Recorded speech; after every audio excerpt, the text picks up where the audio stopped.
Do you ever compare yourself to others? Do you wish you could stop? This episode is about how to stop comparing yourself to others. I'll share 2 strategies to help you break that pattern. You're listening to Pure Light, where we explore how to become the highest version of yourself so that you feel worthy of your craziest dreams and confident in your power to make them happen. My name is Ailey. I'm a coach, writer, and a Kundalini yoga and meditation teacher. This is episode 69.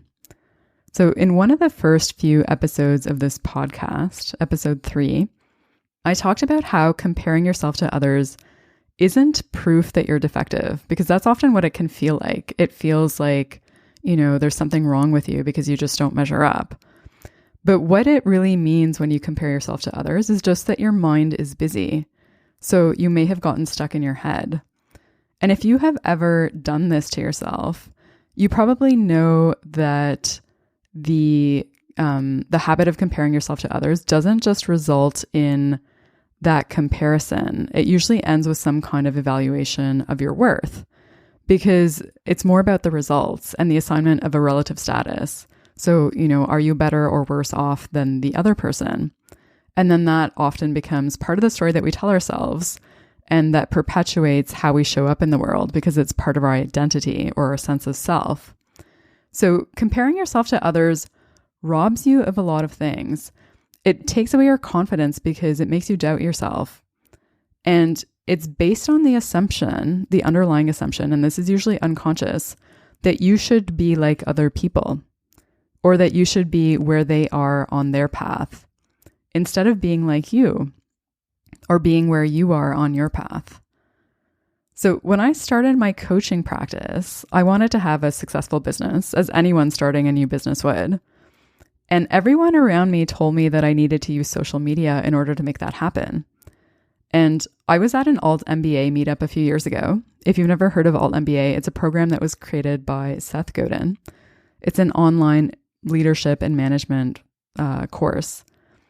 And when I introduced myself at this meetup and explained to people what I do, someone there was like, you need to use social media. And he was really adamant about it, like really strongly opinionated that that was my path.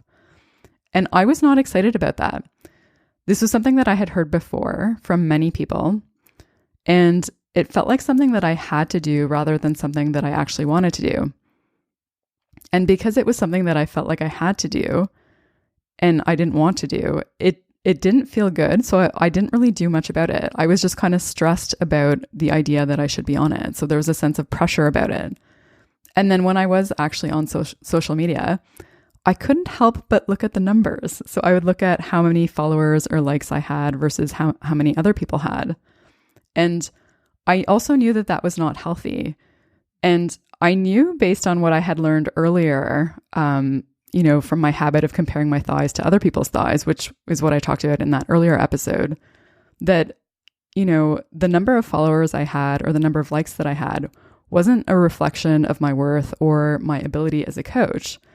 It was just a reflection of how well I was using social media, which is a totally different thing.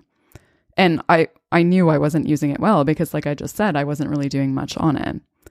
So I could have used my lack of a following on social media as a reason to quit going down this path, because I could have looked at it as proof that, this is not working, I'm doing something wrong, all that kind of stuff.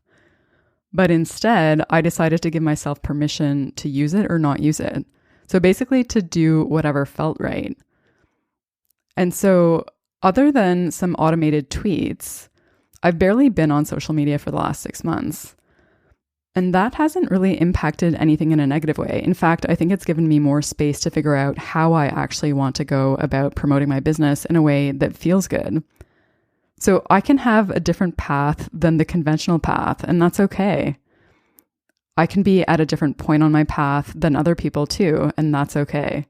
So my path doesn't have to look like everyone else's. It doesn't have to happen in a certain order, in a certain way, or with certain numbers in order for it to be a success. So comparing yourself to others is a way to fuel your ego. It doesn't matter whether you come out as better or worse than others in the comparison, because your ego will be fueled either way.